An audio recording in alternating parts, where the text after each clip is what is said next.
Hello, and welcome to Five for Friday for this Friday, October 14th. As always, some fascinating stories coming to you this week, things that really stood out to me. Lots of signals of change this week, so pay attention and think about how these stories might impact your business or your suppliers or your customers. Let's start with our story number one, education and training.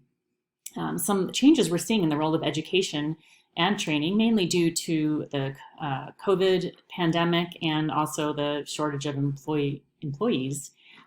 One change we're seeing is in small independent colleges are starting to look into something called course sharing, where they find larger universities that offer a course that has some capacity available for an online course, and then they are able to offer those courses to the students at the smaller university to focus more on career-oriented classes than kind of the liberal arts basics.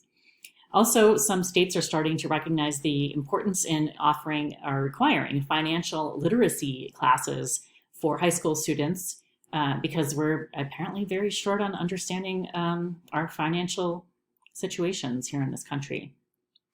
And then another signal of change is something called micro-credentials. And that's really where, in lieu of just getting a full bachelor's degree, perhaps you might just get little mini credentials in certain specific topics that can at least show that you have some proficiency in those topics as you start to look for jobs. So big signals of change there that could impact who you're hiring and what kind of training is needed.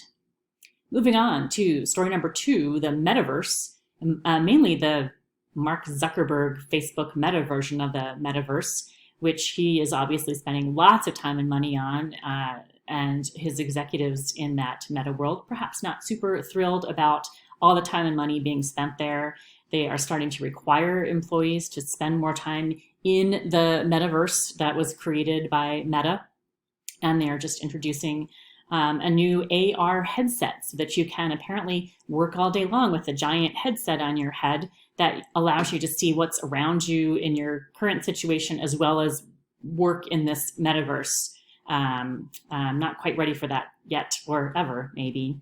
One key to really getting the metaverse off the ground is interoperability, so that if you create your little avatar, you can kind of hop or hyper link or whatever from one metaverse world to another. And so we're going to have to see whether those companies make sure that people can do that. All right, moving on to story number three. Let's talk about another big tech company, Amazon, who rules the world and will continue to rule the world. Some examples of that I saw this week. One has to do with e-commerce, where it turns out that a lot of products imply that you are saving money, but you aren't actually saving money. So be cautious when you're looking to make purchases on Amazon about what information you get and where the best prices are. And of course, this is not news to me or probably to you, but Amazon has been doing quite well with its private label branding for products when it has enough data to know that there's some successful products. It creates its own and competes against those smaller businesses by undercutting them in price and on ranking in Amazon. So the rest of Amazon is also taking over the whole world. A really interesting interactive article from the Washington Post on all the places in your house where Amazon is listening to you and capturing data. So that's worth taking a look. And speaking of houses, let's move on to story number four, the home of the future. Again, that first part of the home of the future is having a smart home like you have with Amazon. Other things that we're seeing in the home of the future, the use of AI for interior design. Rather than needing an interior design professional, you can just let AI make some suggestions for you by taking a photo of your home and letting it make some offers. Still some bugs to work out there.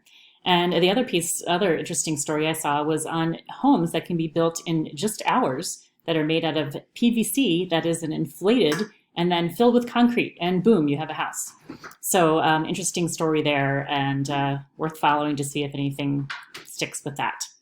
And then finally moving on to story number five, logistics and the supply chain. And of course, those were things that were hugely impacted by COVID, and we're seeing who some of the winners and losers are there. One winner is Macy's, who made excellent use of its data from credit cards to start to recognize that companies were, or individuals were not buying comfy clothes and staying at home, but started to go out and were able to make a shift rapidly in their supply chain to make sure they have the right products at the right time, as opposed to places like Kohl's and Target that are still stuck with lots of fleece pajamas and sweatpants. Other winners, IKEA, because it is a great place to purchase furniture when you are on a low budget or worried about spending money. And then we also are seeing lots of shifts in how things are being shipped, with an expected transition from just using freighters or ocean liners to some combination of that and air freight, so that we're not as solely dependent on the ocean liners. So think about that and how that relates to your supply chain. Finally, when we talk about recession, yes or no, I see 3 stories that were positive, 5 that were negative, and 2 that were neutral but interesting and worth reading. So take a look there and see what that indicator is. Like, again, who knows? And then finally, 1 bonus story. Again, Elon Musk, another big tech guy, in the news. Apparently, he's got his fingers in so many different things it's hard to believe, but this most recent one is that he declared that in just a number of hours, he sold $1 million worth of his perfume or cologne that's called Burnt Hair. Go figure. I'd never heard of it before, and I can't imagine I would choose that. But anyway, interesting little story. I hope you enjoyed all these stories this week from 5 for Friday. That's it for today. Thanks again for watching, and I will see you next week.